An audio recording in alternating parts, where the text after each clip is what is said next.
Assalamualaikum warahmatullahi wabarakatuh. Perkenalkan, nama saya Fitri Abriliansa SPD. Di sini saya akan menerapkan pembelajaran berbasis digital dan penerapan proyek P5 kewirausahaan. Menurut Ki Hajar Dewantara, pendidikan dengan semboyan ing ngarsa sung tulada, ing madia mangunkarsa, tuturi handayani, yang artinya di depan seorang pendidik harus memberi teladan yang baik. Di tengah atau di antara murid, guru harus menciptakan prakarsa dan ide. Dari belakang, seorang guru harus memberikan dorongan dan arahan. Kegiatan sehari-hari saya sebelum berangkat ke sekolah, saya mengantar anak saya ke sekolahnya dulu. Dan setelah itu saya berangkat ke sekolah SMP Negeri 1 Pelampang, tempat saya mengajar. Semangat saya dalam mendidik dan menuntun peserta didik tidak akan pernah pudar, karena dalam mendidik kita harus selalu ikhlas. Saya pun menyambut peserta didik di depan dengan hangat dan menerapkan budaya positif 5S, yaitu senyum, salam, sapa, dan sopan santun. Kegiatan sebelum masuk kelas, saya selalu saling berbagi dengan rekan sejawat tentang bagaimana proses pembelajaran yang akan diterapkan di dalam kelas. Setelah itu, saya masuk ke kelas, kemudian melakukan kegiatan pendahuluan dengan memberi salam, kemudian peserta didik berdoa, dan mengecek kehadiran siswa. Sebelum mulai ke materi, saya biasanya melakukan ice breaking. Nah, dengan melakukan ice breaking ini, saya membuat permainan yang menarik untuk melatih konsentrasi peserta didik agar peserta didik bahagia, semangat, merasa senang dalam proses belajar mengajar. Pada materi ini, saya menyampaikan materi tentang sistem komputer dan perangkat keras. Kebetulan saya memegang mata pelajaran informatika. Di sini saya menerapkan pembelajaran berdiferensiasi. Pada materi ini juga saya menampilkan konten-konten gambar tentang perangkat keras. Nah, di sini peserta didik nanti akan melakukan diskusi. Sebelum melakukan diskusi, saya membagi kelompok peserta didik yaitu dengan menggunakan aplikasi Spinroll.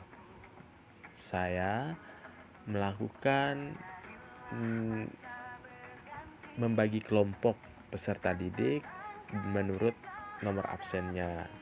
Nah, setelah itu peserta didik melakukan diskusi kelompok dan nanti akan mempresentasikan hasil kerja kelompok. Peserta didik akan nanti mempresentasikan dengan menggunakan laptop dan LCD. Peserta didik melakukan presentasi itu dengan perwakilan masing-masing kelompok. Mereka akan menampilkan layar digital di depan kelas dengan mempresentasikan hasil diskusinya. Nah, selain itu juga saya juga sering menerapkan game. Game ini mereka akan menjawab kuis dengan menggunakan game. Nah, di sini game ini saya menggunakan aplikasi Wordworld.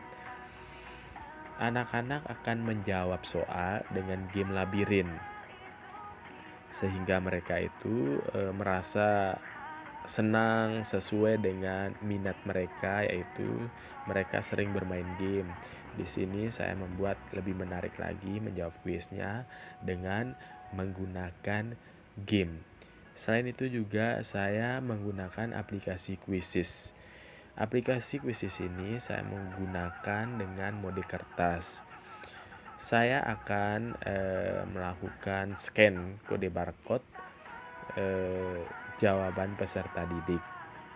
Jadi anak-anak itu senang sekali menjawab kuis dengan mode kertas ini, karena mereka itu menganggap ini hal yang sangat baru bagi mereka, sehingga mereka itu tertarik sekali dan senang sekali menjawab soal-soal yang diberikan menggunakan aplikasi Quizzes. Nah, kegiatan selanjutnya yaitu pengembangan diri peserta didik dengan kita menerapkan proyek P5. Nah, proyek P5 ini saya menuntun anak-anak itu membuat produk keripik khusus. Di sini kita memanfaatkan usus ayam yang kita ambil dari peternak ayam. Saya mengajak peserta didik ini bagaimana belajar berwirausaha. Di sini saya menuntun mereka bagaimana cara bekerja sama, berkolaborasi dalam membuat produk keripik usus ayam ini. Saya sudah membagi tugas masing-masing peserta didik. Ada yang memasak, kemudian ada juga yang membuat label kemasan menggunakan aplikasi Canva. Kemudian ada juga yang melakukan pengemasan produk keripik usus ini. Nah, setelah keripik usus dikemas, anak-anak saya latih bagaimana melakukan transaksi jual beli dengan teman-teman yang ada di sekolah, dengan berkeliling-keliling ke setiap kelas-kelas, kemudian kita menjualnya kepada bapak ibu guru juga yang ada di sekolah. Nah, demikian tadi praktek baik yang saya lakukan. Semoga bermanfaat bagi teman-teman yang menonton video ini. Terima kasih. Assalamualaikum warahmatullahi wabarakatuh. Salam narasumber Balai Guru Penggerak.